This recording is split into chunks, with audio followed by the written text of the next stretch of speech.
I see the fear in your eyes. As you gaze upon this mountain, this very roadblock before you that has kept you up at night, like insomnia. And this isn't some run-of-the-mill heartache or a slight inconvenience, but there have been mountains so gigantic that they've blocked your entire view of the sun. They've eclipsed every stream of light you used to dance in, and now you are standing in the shadow of your giant. You're laying in the darkness, full fetal position, fists bloody with rage on this battlefield. You've tried, sister. You tried to war with this mountain with your own weapons, but all you've experienced is mass destruction, and you've been told that there will be trials along the way, but you never expected this. Would you close your eyes for just a moment? Picture the roadblock that has stood dead center in your path. Picture your mountain. Maybe it's a diagnosis, one that you never thought you or your friend or your mother or your brother would ever have to face, and now it stands in the way of your future. It looms death over your family like a black cloud of despair.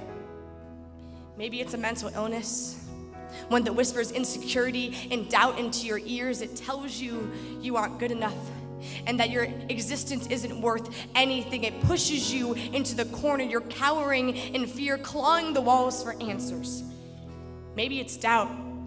Maybe you've been a part of this whole God thing your entire life, but still there is some sort of separation between you and the God you've known for all of these years, like a thick veil of uncertainty.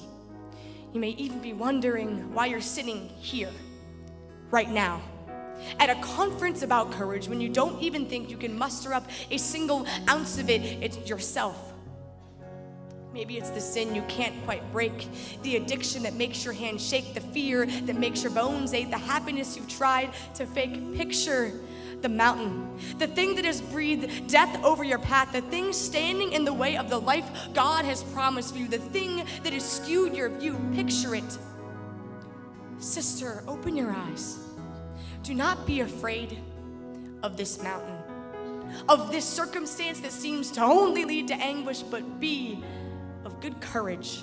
Sister, don't you know you are a daughter of the God who moves mountains? Don't you see that you belong to the God who spoke the very earth beneath your feet into existence, who peered straight into the eye of darkness and at a single word spoke light? You belong to the God who knitted together promise, who separated water from land, who meticulously moved molecules to create a clear path for his people. You belong to the same God who spoke death to life and knitted together promise in the deadest of situations, right in the middle of deceased hope. You belong to the God who has never ceased fighting for his children, who has destroyed every enemy, every opposition, every adversary that has tried to harm us.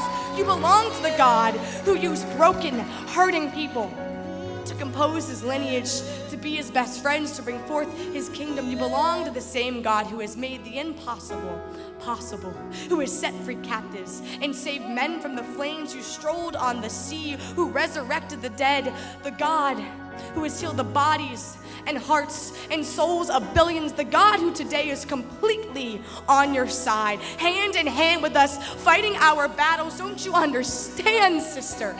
The mountains quake before him. They shake at the very utterance of his name. They melt away at the sound of his vocal cord vibrations. They can't even help but bow down before him. So look to your mountain.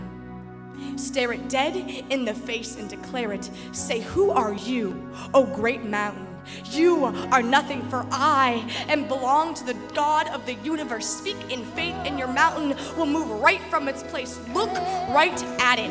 Your mountain of depression, your mountain of infertility, your mountain of anorexia, your mountain of anxiety, your mountain of broken relationships, your mountain of abuse, trauma, your mountain of insecurity, your mountain of hurts, your mountain of divorce, your mountain of estrangement, your mountain of fear, your mountain of doubt. Speak to it and declare, move now, because we've seen God move. He's moved the mountains, and we believe that he can and he will do it again, and we will rise by the power of Christ and take a stand, feet planted firmly against all that comes against us, and declare, you are no match We are children of the mountain mover, doubt destroyer, insecurity healer, fear fighter, depression dissipator, lover of our souls. You are no match, so mountain move.